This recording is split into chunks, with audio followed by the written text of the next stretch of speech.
Finishing up our series on 1 Thessalonians, and again, we're looking at how to live faith under pressure. And again, we're talking about the Thessalonian church. It'll be up here in a moment. And there we go. There's another picture from Thessaloniki. That was Thessalonica in the first century. It's now known as Thessaloniki. This is one of the temple ruins that you see there. And again, it's really, Thessaloniki is an interesting place in Greece because right next to temple ruins are modern buildings. And so every week I've been showing you a little bit different about it, showing you a bit more about modern Thessaloniki and first century Thessalonica. Go to the next slide, and you'll see, there you go. And we're at Faith Under Pressure, and you'll see where Thessalonica is. It's right there. The boot of Italy is just to my left, over here on their side of the screen. And you see Paul's second missionary journey, and he ends in Thessalonica. And we kind of gave you some background over the last couple weeks about what the Thessalonican church was going through, how they were in a multicultural community and being called to be believers in a very, very cosmopolitan environment where much of the faith was syncretic. It was like, one from column A, one from column B. It was like a smorgasbord of faith. And Paul was basically in the book of 1 Thessalonians lamenting that he could not join them.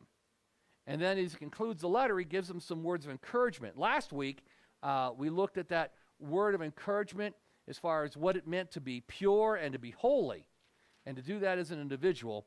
This morning, we finish up by looking about how we practice that corporately and individually as a body. We're in 1 Thessalonians 4, beginning in verse 9. 1 Thessalonians 4, beginning in verse 9. Where it says, "Now about brotherly love, we don't need to write to you, for you yourselves have been taught by God to love each other. And in fact, you do love all the brothers throughout Macedonia. Yet we urge you, brothers, to do so more and more. Make it your ambition to lead a quiet life, to mind your own business." First century, right?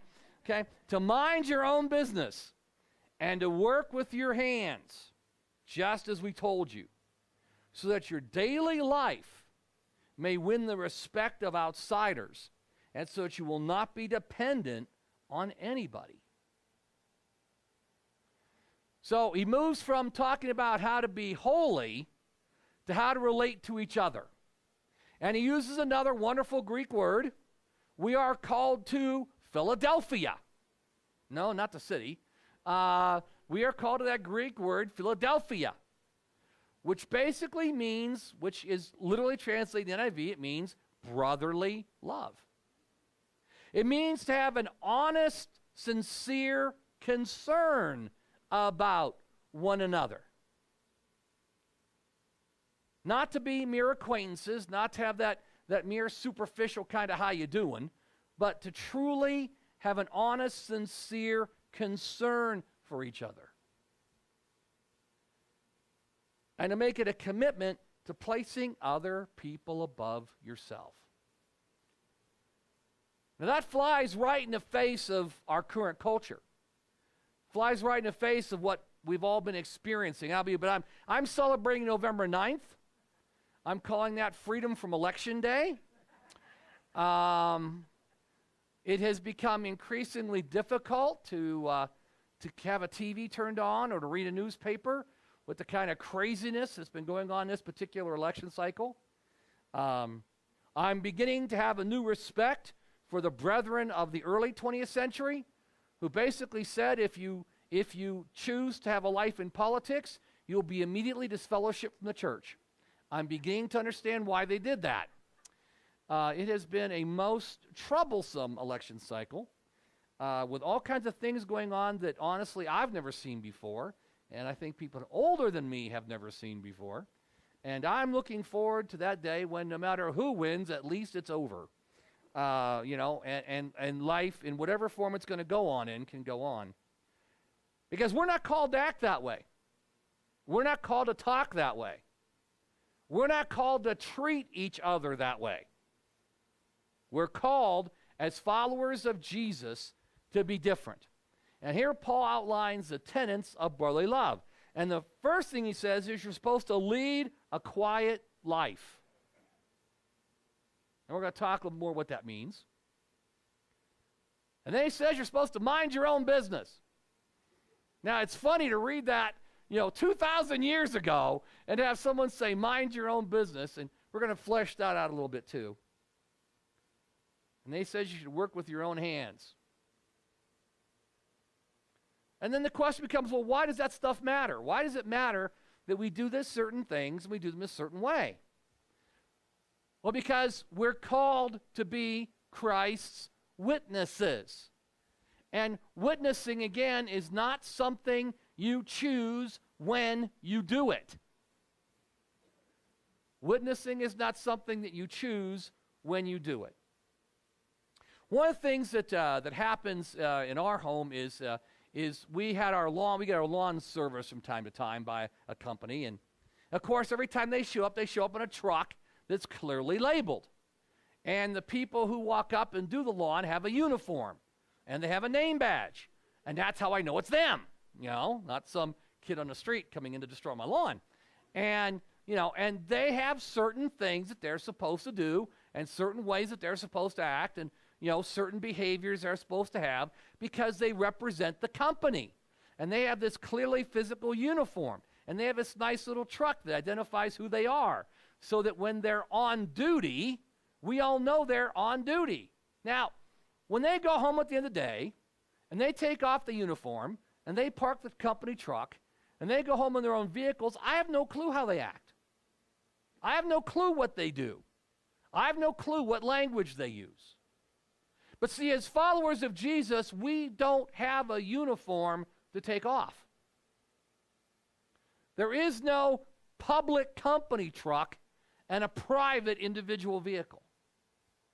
There is no company uniform with a company policy and then a private personal behavior that can be whatever it wants to be. See, we're actually worse off than the people currently running for office. See, the people currently running for office at least thought, prior to WikiLeaks, that what they said in private would stay private. And therefore said things in private that they really wish the public didn't know. But see, we have something far more powerful than hackers, wherever they might be from. We have God. And God sees everything all the time. We're never off duty, There is no uniform for us to take off. We are called to consistently be Jesus followers 24/7, 365. There is no off duty. There is no on Sunday, okay, time to act Christian, time to be polite, time to put away the profanity, time to bury the hatchet somewhere other than your opponent's forehead, time to be nice, And then come Monday, when you go to work, you can be like everybody else. Or when you go to school on Monday, you can be like everybody else. As Jesus followers, we're called to live a consistent lifestyle because we're never off duty. It's 24/7. And why is that 24/7? Well, because we have a purpose. Now, the guy who comes in that uniform to do my lawn, his purpose is to make sure I keep on paying money to do my lawn. Okay, that's what his purpose is. But we have a much higher purpose, and that's to earn the respect of the community. The people on the outside looking in say, I wish I knew more people like those people. I wish I was friends with people like that. I wish I knew what they knew. I wish I had what they have. Do you understand when we allow ourselves to get worldly, when we allow ourselves to forget the drive of brotherly love, we lose the value of our testimony because we are always witnesses. It never stops. When we badmouth the tech support or get frustrated with the checkout clerk or say something under our breath that someone else might have heard as we walk across the room, and people have told me I got to start saying break room, not water cooler, because I'm dating myself. But those conversations in the break room, we are the only expression of what it means to be a Jesus follower. that the people in our lives know. If someone asks them, what does it mean to know Jesus? They're going to answer the question by our lifestyle choices, by our language choices, by the way we treat each other in the family of Christ and how we treat the greater community. That's how they're going to define Jesus. And that is an amazing responsibility. That I may be the only Jesus the people around me know. And their eternity may be, in part, dependent upon my willingness to understand that and to live that out, to live those tenets of brotherly love. That's why brotherly love is so essential. And in addition, he calls us to do these things because when we do them, we become more self-reliant. See, we live in a culture of dependency. We live in a culture where we're told to rely on other people for stuff. And the Gospels call us to the greatest extent that we can to be as self-reliant as possible. That people can see that when someone follows Jesus, they appreciate all that God gives them and they use those resources well. So how do we live out those tenets? Let's talk about how do we live a quiet life. How do you do that? Well, the first thing is you got to point to Jesus, not ourselves. We've got to point to Jesus, not ourselves. See, if you want the attention, or if you need the attention, or at least think you do, you're not going to live a very quiet life. Because you need the acclaim, you need the honor, you need the praise, you need the attention, you need the certificates, and you need the rewards. And you spend a lot of time making sure you get noticed. And we have so many wonderful ways of doing that. We cough, right?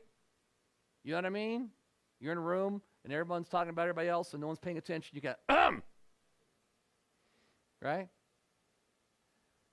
Sometimes we complain. But we're told to live a quiet life. We're told, well, to point to Jesus because he's the one who redeemed us. He's the one who saved us. You see, in Thessalonica, people were pointing to everybody and everything. I mean, there were so many mystery religions, so many cultic religions. There were temples of prostitution at the top of the hills where the men would go worship, using that loosely, by visiting the temple halls of prostitution, because apparently God was too stupid to know it was springtime and time for the crops to grow and had to be shown how to procreate the land. Interesting theory. Thankfully, I think our God's a little smarter than that, a little bigger than that. We're supposed to point to Jesus, not to ourselves. The second way we live a quiet life is we think seriously about our career choices and our lifestyles. We are not called to be flashy. The lifestyles of the rich and famous may have been a very, very entertaining television show, but it's not what we're called to be.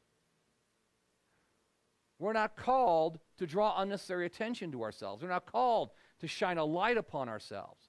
We live in a culture that worships what they call reality television. The problem is it's not real.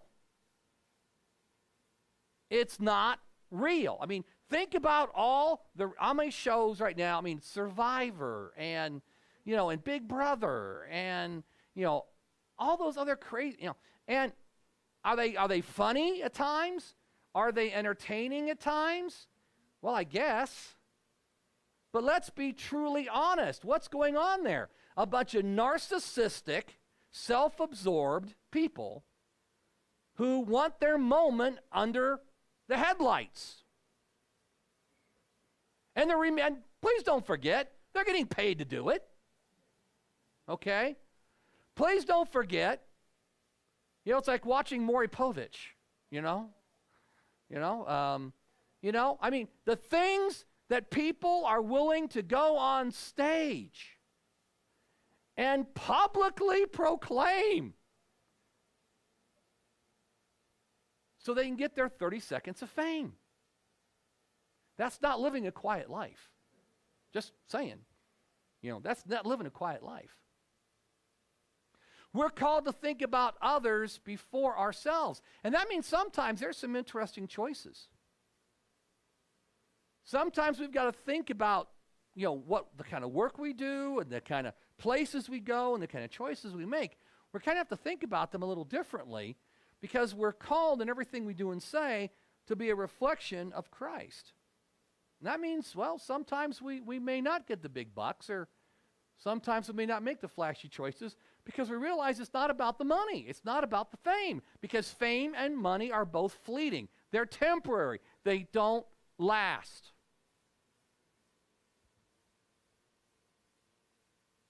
But in today's culture, you don't have to be on reality TV to be in the spotlight.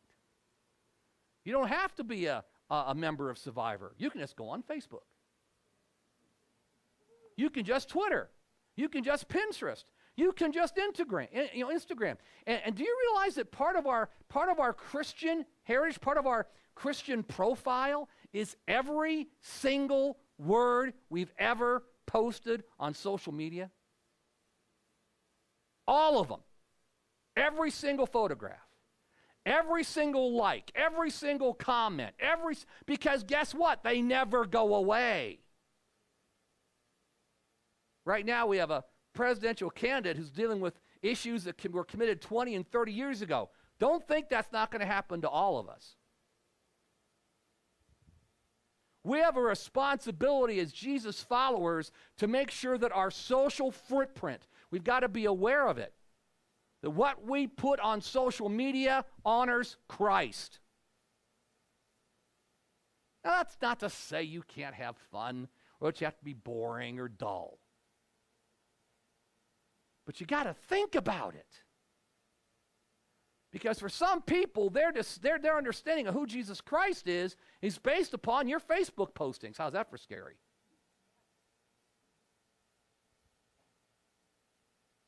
When they say, what does a Jesus follower look like? Well, gee, Fred's a Jesus follower. Let's see what he put on Facebook today. That actually happens. If we're going to lead quiet lives, we got to be careful. I'll be honest with you guys. I read stuff on Facebook, and I'm telling you, this internal argument occurs all the time. Because I'm on Facebook, and I see something, and boy, do I want to comment. Okay? Now, sometimes I want to comment by saying, way to go, that's you, tell them, good for you. And sometimes I want to comment by saying, I can't believe you just said that. And sometimes I want to comment, by saying, really? But if you follow my Facebook page, you'll see I don't comment very much. Because there's this insane internal conversation takes place as I'm staring at the screen and my thumbs are over the keyboard. I'm like, okay, as a follower of Jesus, what would Jesus say? How would Jesus look at this? And the truth is, more often than not, I'm not sure. And I figure the best way to handle not sure is get those thumbs off that keyboard. And just not respond.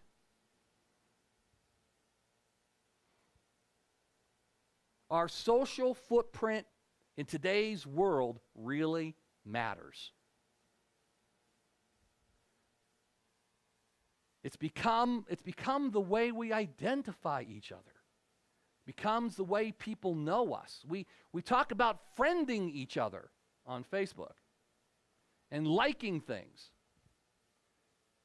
And if we're going to live a quiet life, if people are going to know us for our brotherly love, then they probably should know us as much for our Facebook posts as they know us for what we say in public. And I mean that in a positive, affirming, uplifting kind of way. We're called to live a quiet life. And I don't know exactly what that looks like for each of you. That's something you can go to your prayer closets about. Because I'm not the Facebook police either. That's why you've also noticed you don't get me, saying things in response, because that's between you and God. But I am telling you that if you wouldn't feel comfortable saying it right here, right now, on a Sunday morning where I'm standing, if you aren't comfortable saying it here, you probably shouldn't be posting it. You just shouldn't be. If there's something that you've got to say and you're really upset and you're really angry and that person needs to know it, then let's be biblical. Go to that person and tell them. But don't tell your 4,850 other friends.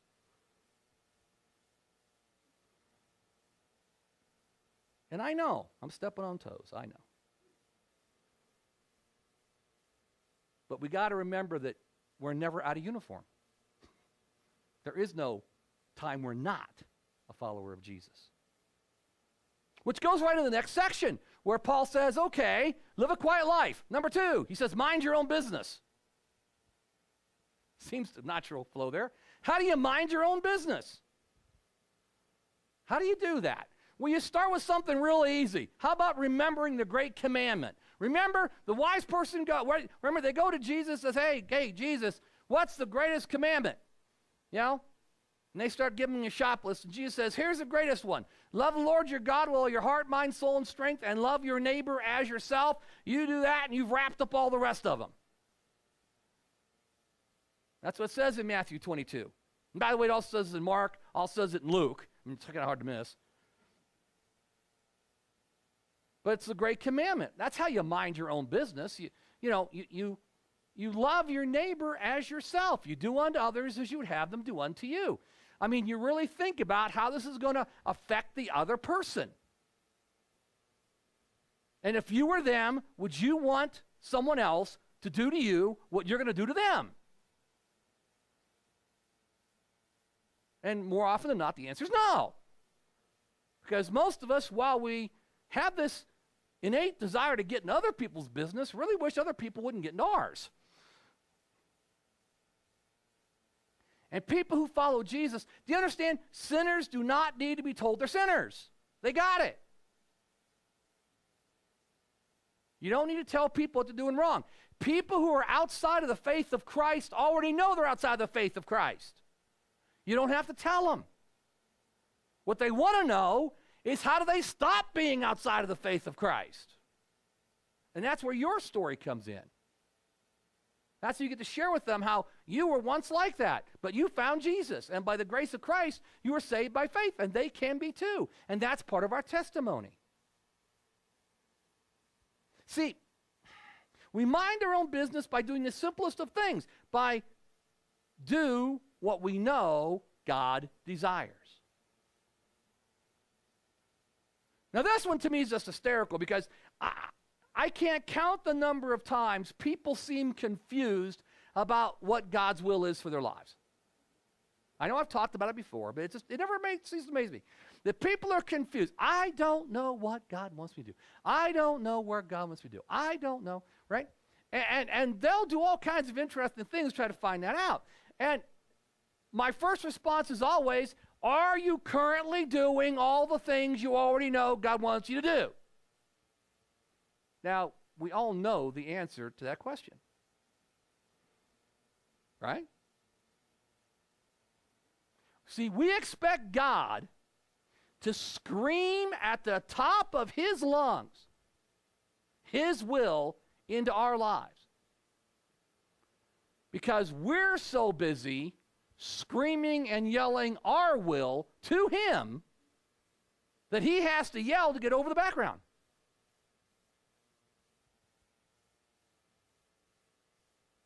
And I don't know if you remember the story or not, but when God speaks to Moses, you know, the story in the Old Testament, you know, this big fire comes, the big winds come, and the tornadoes and the storms all blow, and God isn't in any of those. Then the still, small, quiet voice shows up. And God's God. He doesn't have to compete. He's got nothing to prove. He doesn't have an ego. He already knows he's God. Doesn't need anybody else to notice. So he's not going to waste his time. He waits for us to wake up. He waits for us to realize. And so we seek God's will while we're flagrantly not obeying it. And we wonder why we can't hear his voice. It's like when you were a kid and you got in those crazy arguments with your parents about some idiotic philosophical thing, right? And you know how teenagers are. I mean, teenagers love to be literal, right? Disgustingly, obnoxiously, pinheadedly literal. And I like teenagers, I know, but it's part of that frontal lobe development thing. It's okay. I'm not mad. It is, because I did it too, you know. Like your parents will say, be home at 6, and the kid's on the front yard. And the parent, I said be home at 6. I am. This is your property? I'm in it. I'm home. What's your problem? And you start having an argument about what at home means, right? And if you're a parent like I was, and if you're the kid like I was, you get in these crazy, crazy discussions where parents like, you will be in your room, in your pajamas, in your bed, sheets up, pillow down, lights off, bed done by this time. And the kid will say, well, you didn't say I had to be in it. You know, I mean, right? If we do what we know God already wants us to do, we put ourselves in a position where God can speak to us. And that's going to lead us to mind our own business. Why are we going to be minding our own business? Because I'm going to be so busy trying to be the person Jesus wants me to be, that I'm going to be really too tied up to worry a whole lot about what the other person is trying to be. I'm going to be too busy trying to do the things that God wants me to do and be the person God wants me to do, to spend an awful lot of time telling the rest of the world who they should be. Because remember, we are reflected light. We are not light. We are reflected truth. We are not truth. God is our light. God is our truth. We're just reflections. We're just mirrors and windows into who God is. And most of us could use some glass cleaner. You know, I say it all the time, on a good day, I'm a bad reflection of Christ. And that's why I got to keep pointing to him, not me. But we need to do our best to do what we already know God desires to do. Because when we do that, we're minding our own business. We have to live lives of integrity. If we're going to mind our own business, we got to live lives of integrity. If there's one thing I'll tell you, people of integrity mind their own business. Because people of integrity are honest about who they are and who they're not. They know their gifts, they know their abilities, they know their limitations, they know their capabilities and their capacities, and they're not embarrassed or uncomfortable to talk about it. They do things wrong and are unafraid to take responsibility. They're unafraid to take ownership.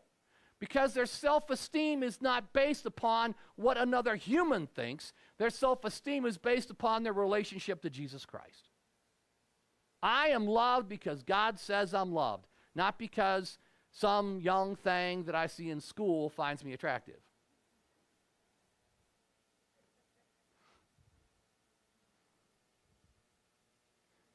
We mind our own business by living lives of integrity. So third thing, we've talked so far about, first of all, the first thing we said is live a quiet life. Thank you. And that means we basically live our lives in such a way, you know, that we're not showy and we're not after all the fame and everything else. We're just living our lives for Jesus. Second one is we mind our own business. That means we're living those lives of integrity. Recognizing we just need to consistently be Jesus followers because there's no time we can take off the uniform. Third thing it says is we work with our hands. We work with our hands.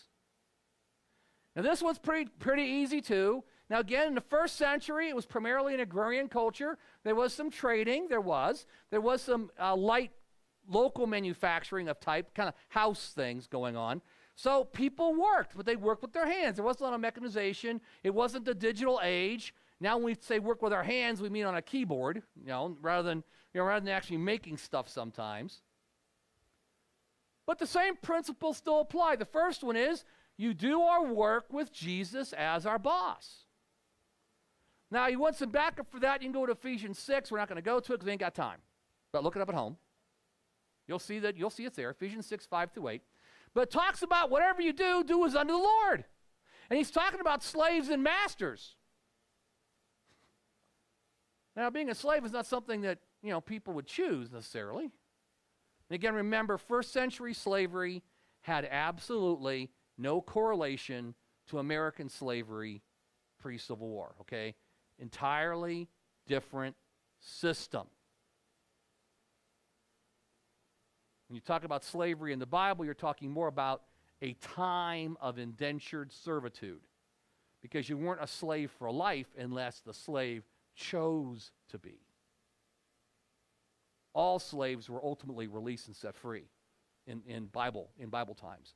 To be a lifelong slave, you had to actually request the family's permission to be a slave for life, unless you were a captured enemy. That's another whole category. But in that context, he's talking about do everything as unto the Lord. See, we forget who our boss is. Even if the human boss who happens to supervise us may not be the most godly person we've ever met, doesn't matter. Because as people who follow Jesus, we're called to see Christ as our boss. That we're doing it all for him. We want to honor him with how we work. So when we show up late, when we get lazy, when we, do private stuff on public time, when we do all those things, we're not hurting just our employer. We're not just reducing overall company productivity. We're saying something about our relationship to the one who died on the cross for us. Everything we do, we have to work with Jesus as our boss. Secondly, we have to realize our wealth has a purpose.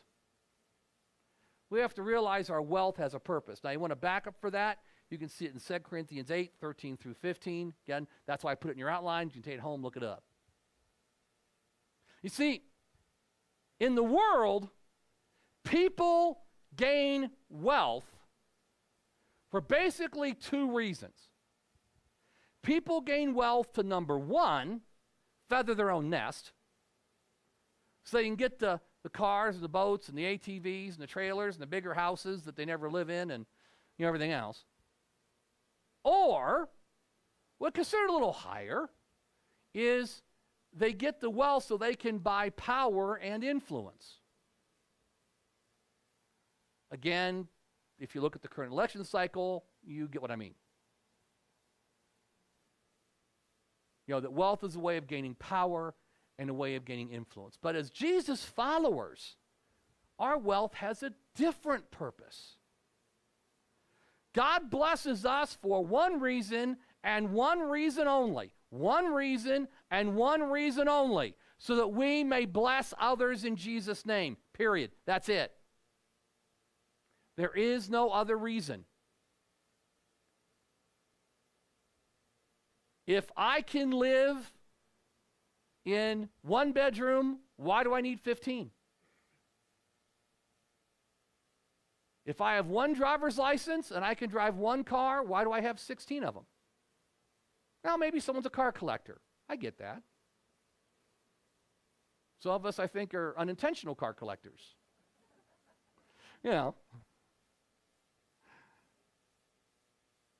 But we're called to share our wealth, not to hoard it. God blesses us so we can bless other people. And when you realize your wealth has a purpose, that really changes things.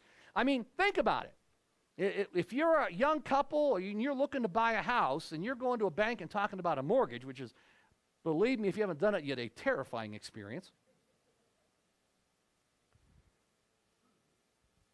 Most couples would go to that situation and say, what is the most house I can possibly buy?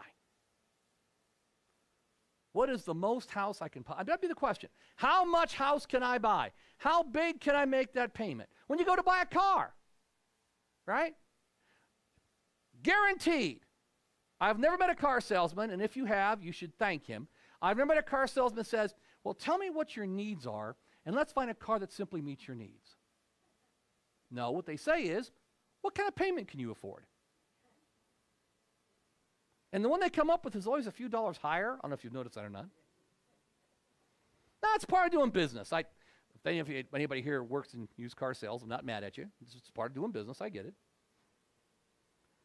But how about you turn that question around? Instead of saying, how big of a house can I afford, how about you say, gee, how much house do I need so that the rest can be used to God's glory? When you're looking for a car, it's like, really, how much car do I really need so that the rest can be released to be used to God's glory? See, our wealth has a purpose, and that purpose influences all the decisions we make. That's why the Bible says that if you're a young person, don't get married to a non-believer. Don't be unequally yoked to a non-believer, because you're going to think differently about a lot of things, and money is one of the big ones. You're not going to share that value. You're not going to think that way about wealth. And so one of you is saying, what has God given us to give away? The other one's going to be saying, what have I earned to make me feel good and for me to keep? Not a good foundation for a relationship.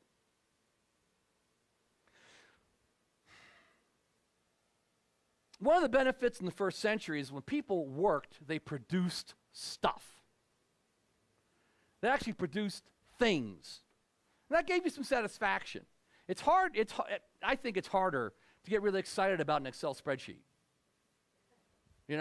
or producing a quarterly report. I mean, there's some satisfaction there, but it's not quite the same as building a widget or saving a life or, making a car. It's not quite the same thing. But they understood that when you work with your hands, you produce things, that the flow is outward, not inward. You're giving away, you're not taking. And part of working with our hands is to keep that flow outward, because there is two simple truths here that as Jesus followers, we have to get our brains around. And the first thing is, and it's old stuff, but it's true, everything we own owns us. Everything we own owns us. So if you want a simpler, freer life, own less, not more. Stuff does not give you freedom. Stuff puts you in bondage. Because if you own it, you got to clean it, and you got to register it, and you have to license it, and you have to maintain it, and you got to find time to use it to justify having it in the first place.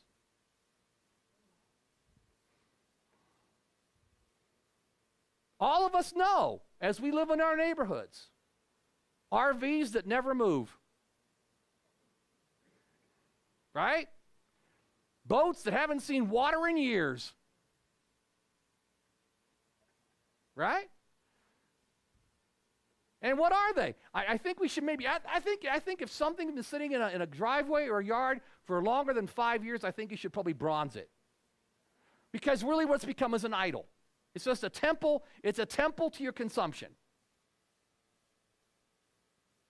Maybe put a little plaque on it. Give it a name. Give it its own holiday. I don't know. But that everything we own owns us, controls us. And if we're going to work with our hands, we're going to be people who understand this quiet life, this minding your own business kind of a life, then as Jesus followers realize, I want the stuff I need. I don't want my life complicated and polluted and conflicted by all this extra extraneous stuff that I don't really need. Because it robs me of my time. It robs me of my peace. I mean, how many people have storage units? I think of these storage wars, on TV. Again, another reality thing, right? Right? We get companies that people bid on the stuff in storage units. When people have so much stuff, they even forget they've got stuff.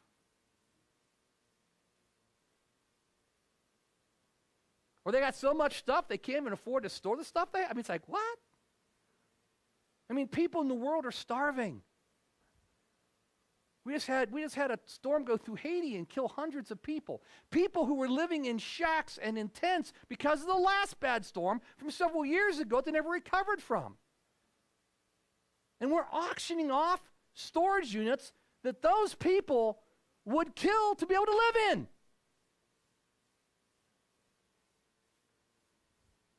I mean, everything we own owns us. And here's the second one. Now, the first one we all kind of giggle about. This one you're not going to like. Everyone we owe owns us. Everyone we owe owns us. Now, debt is not sinful, universally so. There are those who might say that we should do cash only, and all debt is terrible, and you should never have any debts at all. Now, the problem is Scripture says, have no debt except debt of love, we owe to all people. But the truth is, and we all know this, right, that anytime we owe somebody something, they control our lives. Payments have to be made, reports have to be done, taxes have to be filed. You make a late payment, they come after you. I mean, we all know that stuff, and we've all been there. Even when it's an accident, or even like what's happened to me once or twice, which is the credit card company changes the address and doesn't tell me.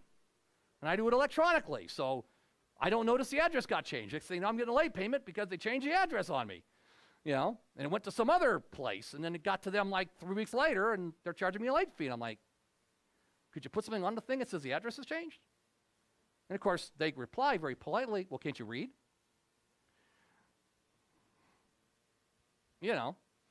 Because everyone you owe owns you.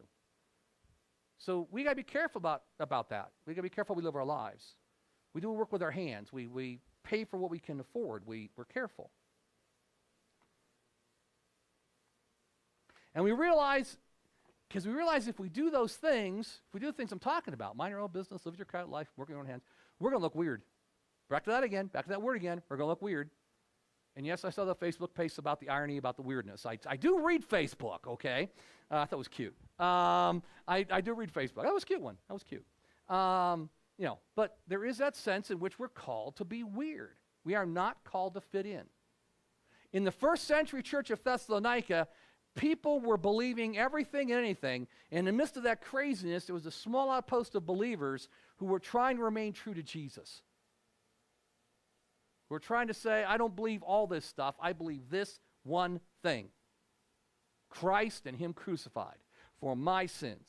Then when I accept Him as my Savior and Lord, He forgives me my sins. And when I live for Him, He teaches me how to live properly and rightly. And He blesses me in the present. And He guarantees me eternal life in the future. And that sure beats what I've got right now, which is a mess. And we are called to be weird. We are called to look and sound and smell different. What Paul literally says is we are called to earn the respect of the community. Can you remember a time when the church was respected? I can. I can remember a time when now I'm old, okay? So I'm about to say something that if you're not old, you won't get, and it's okay. But for the three of us left in the room that are old, we'll get it, okay? There was a time you dressed up to go to church because it was a sign of respect, okay? I'm not implying it was good, bad, right, or wrong, or that all of you should do it next week. I'm just simply saying there was a time in the old days when that's what we did. And I'm not saying if you don't dress up, you're not being respectful, you don't love God, you don't love Jesus. I'm saying any of that. I'm just saying in the day, back when we still had oil lamps and, when Abraham was still going to Ur, okay, back then,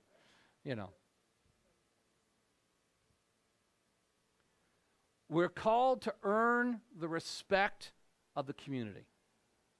We're called to look so different that it's obvious we're living by a different standard. Now, again, not obvious in a strange, funny way, like you put a 10-foot sign in your front lawn saying, I'm a Christian! That kind of weird. Or not the kind of weird like when I was a teenager and first became a Christian, and I plastered Christian bumper stickers all over my car. I really did that. I mean, all four doors, front, back, bumpers, fenders, all Jesus freak stuff everywhere. And yes, and my daughters reminding me, and I wore to school a carpenter nail cross that, I kid you not, was about 2 inches across and about 4 inches high. This was when Christianity almost became a point of pride, which, of course, as you can imagine, meant there was some sin involved there that had to be dealt with. Thank goodness for Christian maturity. We're called to earn the respect of the community. We're called to live lives in such a way that when the community looks at us, they respect us. And we've lost that in this country. Now, the funny part is the church thinks that if we act like the world, talk like the world, get politically involved like the world, form political action committees like the world, dump millions of dollars into the fight like the world, then we'll convince the world that we should be respected. No, we simply convince the world we're as worldly as they are. We convince the world that we're as messed up as they are. See, we're called to do exactly the opposite. We're called to be Jesus in our world. We're called to care for those who can't care for themselves. We're called to be kind to the unkindly. We're called to be polite to the impolite. We're called to be patient in an impatient world. And we're called to be impatient with wrongdoing that seems to go on forever. We're called to speak out for those who can't speak out for themselves, and we're called to remain silent when we're the ones being attacked. We're called to be different, because that's how we earn the respect of the community. And we're called to do that two ways. We're called to do that both corporately and individually. We're called to do that corporately as a church. That's why missions is a priority for us. That's why it's important we not forget our global partners, why we not forget our church planters, and why we not forget our local needs. That's why we want to get 500 boxes for OCC. That's why our church has a mercy fund. That's why our church has a benevolence team. That's why our church cares about those in our community, because we are called corporately to care. That's why we want our small groups to reach out into missions in intentional ways, because it matters.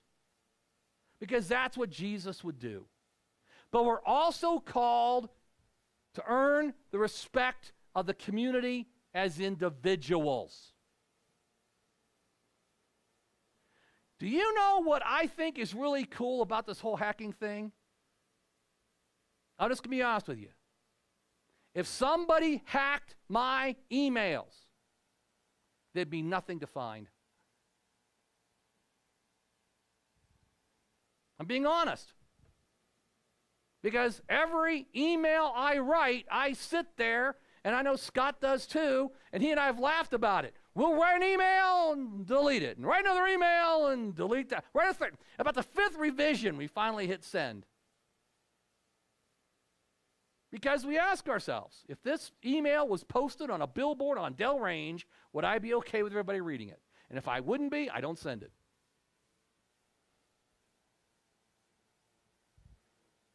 Even if it's an internal email.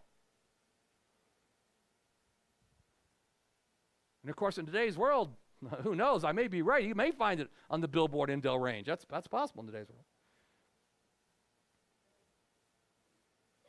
As individuals, we've got to begin to recognize, as much as we'd like to be like that True Green guy that comes to my yard, as much as we'd love to be able to say, okay, Sunday morning, time to be a Christian. Okay. Whew. Okay, I survived. Okay, darn it, pastor's going until after 12 o'clock. I don't know if I can still be a Christian this much longer. Got to hang on. Okay, can I still be Christian for another 5 minutes? I don't know if I get to see if I run to the car and I don't talk to anybody. Okay, I can hang in there. You know, so I can take the uniform off and be me. We have to get to a place where being me is being Christ-like. Where every post, every Twitter, every Instagram, every comment, every email, every public and private action reflects Jesus. Because when we do that, we earn the respect of the community. Even when we get it wrong. Because when we get it wrong, we're people of integrity, and we admit it, and we ask forgiveness. And we reset the clock and we try harder the next time. We don't excuse it. We don't blame the other person. We take responsibility. Brothers and sisters, people would be breaking down the doors of our church. They would be sitting outside the windows for a chance to listen. They'd park 8 blocks away and walk to the building if they really knew the hope that's in here. If they really knew the peace they could find in here. The joy that they could know in here. The release from all the garbage of their past that's available through the power of Jesus Christ in here.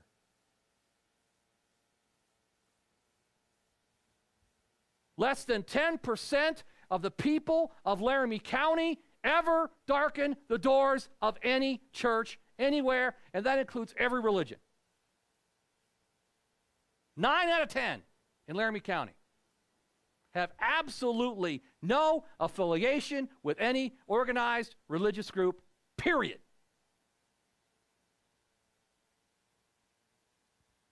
Now, some of that's because of the times in which we live, and they are dark times. But we got to take some responsibility for some of that.